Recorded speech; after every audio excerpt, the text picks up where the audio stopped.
Good evening, everyone. Today, on the third day of the presentation of semester 4 on research methodology, I am going to explore my presentation on fostering ethical research practices to promote academic integrity.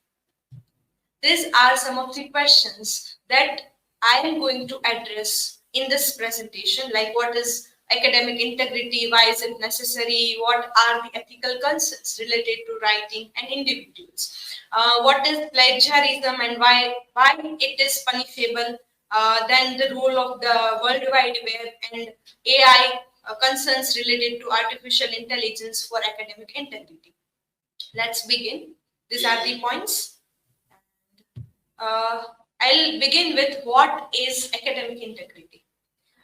Dictionary.com, while giving the meaning of integrity, it says integrity means honesty, virtue, and morality in a simpler term. In the article, Academic Integrity, a review of the literature, McFlaney, Pun, and Heng defines that academic integrity is a problematic phrase as it is open to different interpretations. While our focus is in this review of the literature is on the values, behaviors, and conducts of academics in all aspects of their practice, the term academic integrity is widely used as a proxy for the conduct of students, notably in relation to plagiarism and cheating.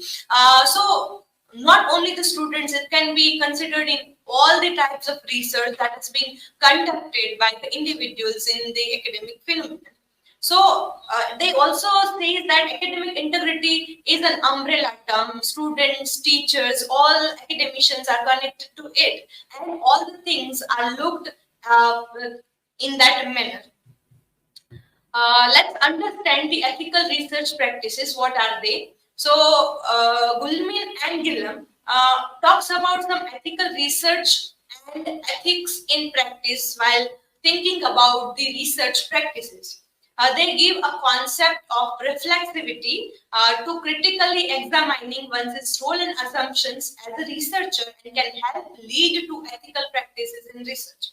So, ethical research practices relates to maintaining honesty in research writing. Moreover, the quality of the research is should also get maintained in it. When we are talking about what is academic integrity and how to foster it in research writing, it is essential to note that what should not have been done to do academic integrity, to promote an academic integrity. So the plagiarism is a biggest challenge in maintaining academic integrity. What in some simpler term, plagiarism is a threat that challenges academic integrity. Cambridge Dictionary gives a definition of plagiarism as the process or practice of using another person's idea or work and pretending that it is your own. So we cannot take another one's idea as our own while writing research. So it can be applied to creative and critical work. Here we are talking about the critical means research work, so it will be related to that.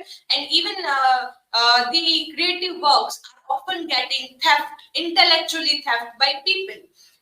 Plagiarism, Gibaldi in MLA Handbook for Researchers, he says that derived from the Latin word plagiarius, that means kidnapper, that has been defined by Merriam-Webster Dictionary. To plagiarize means to commit literary theft or intellectual theft, and to present as new and original an idea or product derived from an existing source. So you are picking up an idea of other and you are putting it as it is your own. Here are two pictures that in a broader perspective defines the theft of the thoughts. Well, in the article, Sean Zwangerman, he relates to the idea of plagiarism to the Scarlet Letter by Nathaniel Hawthorne. In the Nathaniel Hawthorne's The Scarlet Letter, it is said to Hester Prynne to wear A, that stands for adulteress, and she had to carry it forward. So here the author writer is taking a similar concept to define this plagiarism. The Scarlet P, plagiarism, panopticism, and the rhetorics of academic integrity. So it also incorporates cheating of students, and it also says that in the article it is incorporated by students cheating, and they are also blaming on teachers about certain ways. P stands for plagiarism. According to him, to brand persons with the scarlet P is to turn behavior into identity, creating a discrete, immoral subgroup that, as the personification of plagiarism, assures the rest of us that our own behaviors and identities embody honesty and integrity. These identities, the good student and the plagiarist, are further credited by the fact that they embody behaviors that to some extent are themselves a false binary, doing your own work. So it defines that to brand a person for this Scarlet P, it is about the behavior that is turning into identity, creating discrete and other personification of plagiarism and behavioral patterns in the research writing. There are certain forms of plagiarism that has been included in the MLA Handbook for Writers of Research by Gibaldi. He says that plagiarism involves two kinds of wrongs. First one is using another one's ideas, information, and expression without acknowledging that person's work constitutes intellectual theft. Passing off another person's ideas, information, or expressions as your own to get a better grade or gain some other advantage constitute fraud. So it says that you cannot use. It is wrong to use someone else's idea for yours as your own and sharing it to get good grades and all the things. He further describes three other major forms in plagiarism in research writing. First one is repeating or paraphrasing wording, taking a particularly apt phrase, paraphrasing an argument, or presenting a line of thinking. So whenever a researcher tries to incorporate any of the word or any of the phrase, paraphrasement, then the arguments, even the quotes from the textbooks, original textbooks, novel, poems, or each and everything, the researcher has to cite that. So the academic integrity can be maintained through that. There are ethical research concerns in the time of WWW, World Wide Web, Internet, and with the advent of artificial intelligence. So the World Wide Web, Internet has given the knowledge to the mass. There is a massification of the novel, and it is also a concern that students are not every time use technology in the right ways. They use technologies to cut, copy, pasting thing. Nowadays, so many things like lots of sources and informations are available on this online platforms. So it is easy to get copy pasted all the things. Now students are using this chat GPT for the writings of even researcher or vice versa in this research writing. Corton says that it is interesting to note that when asked, how could I improve an essay written by an AI language model to get a higher grade? ChatGPT itself suggested the following: review and revise the text, check for factual accuracy, incorporate your own ideas and analysis, use proper citation style, and proofread. So even nowadays, working with ChatGPT, it gives somewhat direct. All other AI platforms are also giving some direct responses and all the things. But even that is also indicating some sort of research and research done by the researcher or a student. That's one article. Should artificial intelligence agents be your co-author? Argument in favor informed by ChatGPT in terms of research writing or any sort of things. Rutman and Polanski note several things that AI's ability to accelerate research processes, precision enhancement, knowledge creation, the criteria for authorship outlined in Vancouver Protocol, contribution to conception, drafting, and approval of work. So there are certain laws also made while using ChatGPT AI models that we'll discuss in the latter part of the presentation as well. So AI can be considered a co-author based on its contribution level, though it is also under the consideration. Ethical consideration implication for research integrity. If it is being done by AI, so it is very much difficult to incorporate human and AI. Need for scholarly discourse and clear guidelines to navigate AI's role in academic pub effectivity. So that should have some guidelines and discourses that can be analyzed, uh, through which it can be analyzed. Now, in the MLA handbook, it is described some of the consequences of plagiarism, like some of the regulation acts, like lose job, embarrassment, career gets affected, penalties, failure in assignments or courses and submission are not getting submitted, loss of learning opportunity. So while going through the consequences of plagiarism, it came under this UGC New Delhi Regulation Act. In this Gazette of India, it was published. It incorporates departmental academic integrity panel, institutional academic integrity panel. It somewhat UGC itself has found or identified some of the rules and regulations against this academic integrity and plagiarism. Accordingly, they give penalties and all the things. So there is allowance of 10% plagiarism in research writing under UGC guidelines for regulations.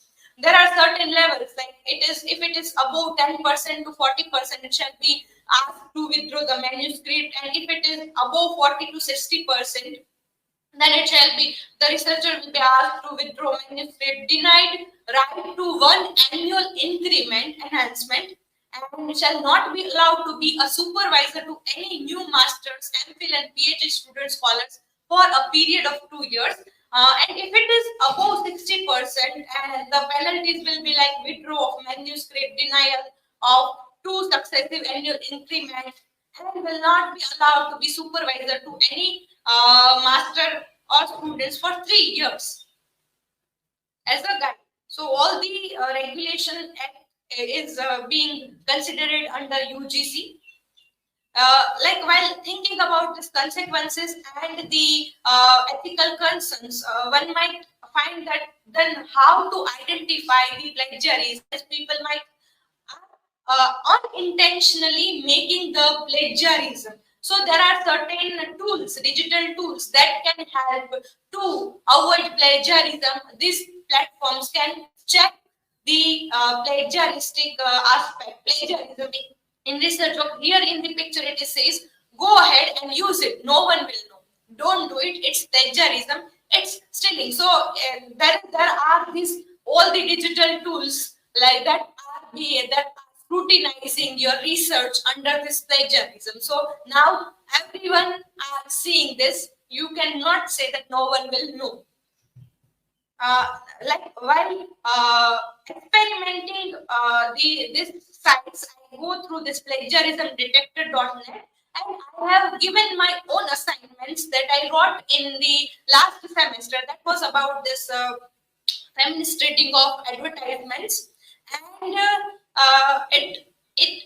though it is allowing 100 words as it has the subscription kind of thing. So in a free, it has given me to support 100 words to analyze in terms of plagiarism. So it has founded 9% plagiarism, and along with that, you can see here that 2% plagiarism content is from my own website where I have uploaded my this assignment in terms of blog. So it is also detecting that as well. Each and every information that is available on internet can be traced through all these websites. Here are other sites like SlideShare from where some of the content has found.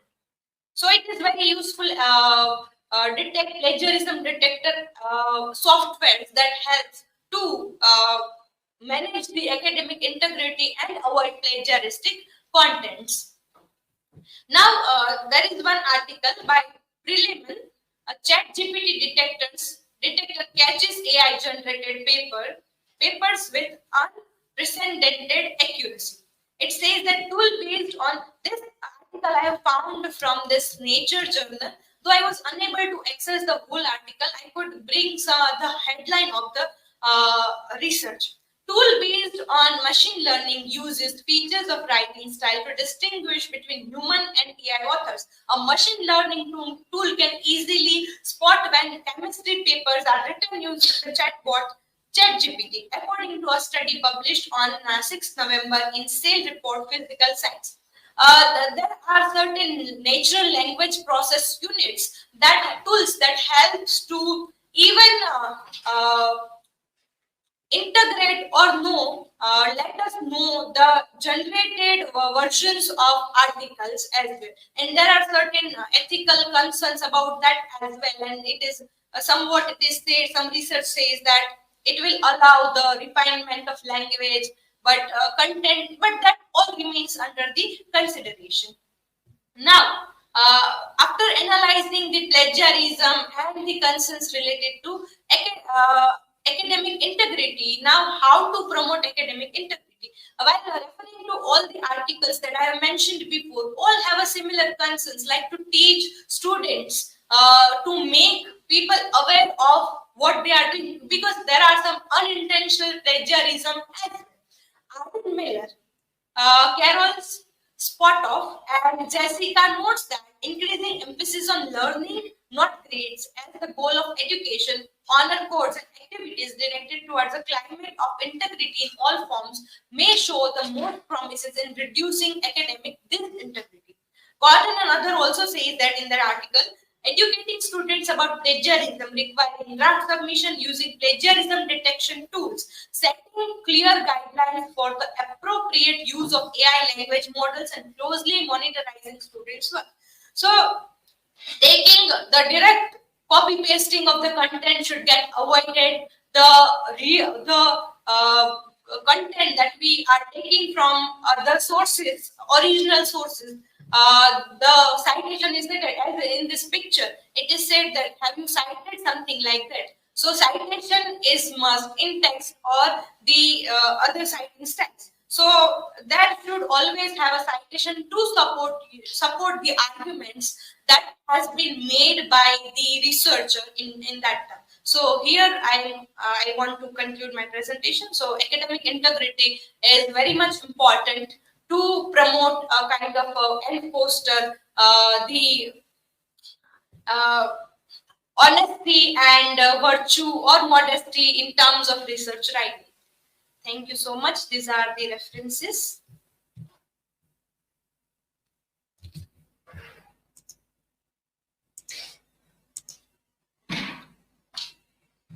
Trishali, can you explain the significance of obtaining informed consent in research studies? Research studies obtaining informed consent. Do you mean these copyrighted things? Yes. So there are certain ways. If you just have opened a book, just take a simple example. If you like, we are studying any novel or any book. So there on the second or third page, there will be this C in round, and there will be a name. So that means that person, without that person's content, that content cannot be a consent. That person's ideas and the book cannot be reproduced by the person. The same can be applied in research writing. We are also using the books, other research articles while writing our research while doing our research work. So it remains essential. whenever we are using some of the research article, we are not going to go to the original researcher to ask the permission, because these articles are openly accessible to most of the articles are openly accessible to everyone. If you are checking like this open LX, there should be some number that this article has cited this many times. So what it shows that this article has this content and that is necessary, and researchers are citing that. So that author's integrity and that consent is given there. So whenever you are doing any sort of thing, so citation is needed, and citing that person means getting the consent of the person in that terms, because we are not using the whole work, we are just taking the idea. So in this way it can be looked at.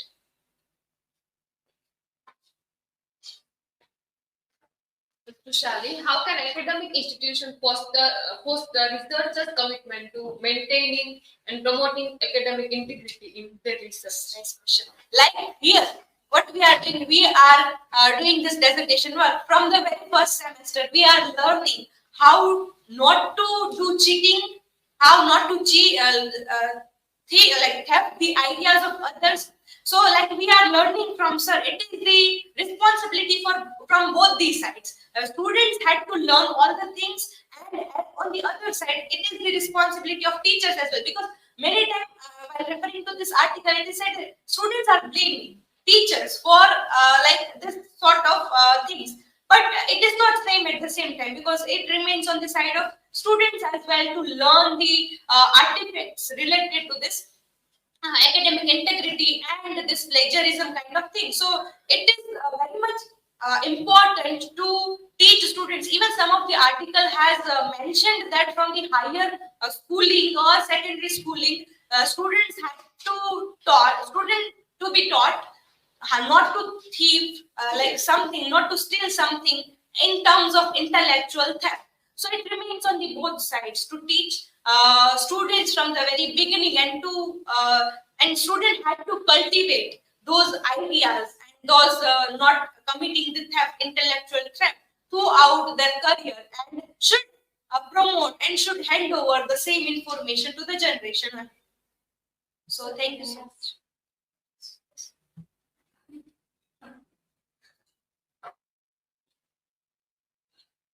So, Tushali, as you mentioned about it in your presentation, according to you, how can researchers balance the need of innovation and creativity with ethical consideration in their research endeavors?